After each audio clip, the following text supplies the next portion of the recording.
Assalamu alaikum guys. How are you everybody? Are you okay? I hope everybody will be fine. Guys, today in this video lecture I will guide you especially for road types, main types. So watch the video till the end to learn something new. Let's get started. As you know guys, in road types especially we have flexible pavement, the second one is rigid pavement. Now what is a flexible pavement and rigid pavement, and also its components, its layers we will discuss. Okay, remember its name is flexible pavement, so from its name you will know this is flexible road. Okay, so flexible road transfer the load through its applied layer.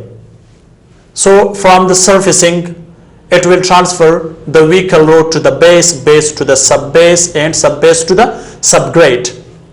So therefore it's depend on the its main difference is load distribution. Okay, so the flexible pavement have 4 layers. The first one is subgrade, second one is subbase, the third one base, and the top one is surfacing. Remember guys, the subgrade is the layer of the flexible pavement which depth should not be less than from 1 to 2 feet, because this is its natural level. Okay, so sometimes we don't need to provide the subgrade, but sometimes we need to make, because this is the important part of our layer of the flexible pavement, which depth should be from 1 to 2 feet from the natural ground level, right?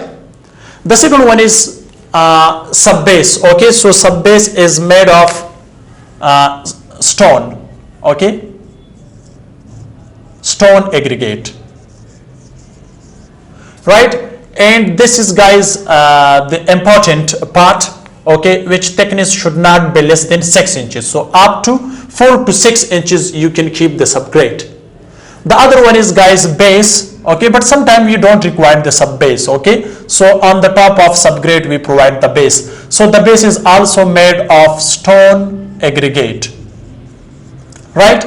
And which depth should be also from 5 to 6 inches.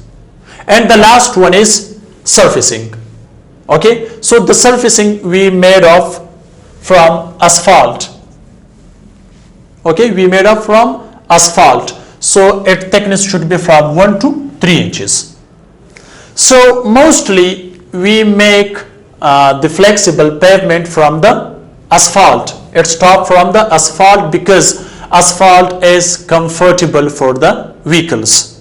Okay, and the second one guys, now I will do its main difference. I will also discuss. Okay, so the second one is guys rigid. Okay, so the rigid pavement, actually this road we can make from the PCC, plain cement concrete, PCC, and this one we can make made of asphalt. Now guys, what are the main difference? Okay, but here guys we don't require the especially its subbase. Okay, directly we provide the subgrade and base, and surfacing is also from the concrete. So here guys this is more strong, this one. Okay, so this is more strong compared to asphalt road or flexible.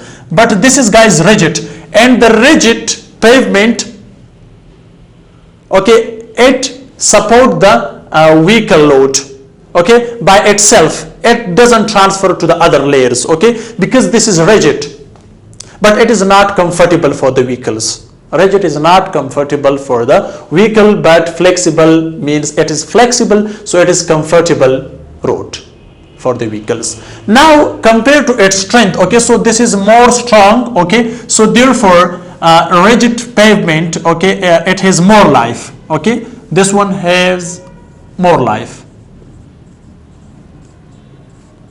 and it has okay less life compared to this one.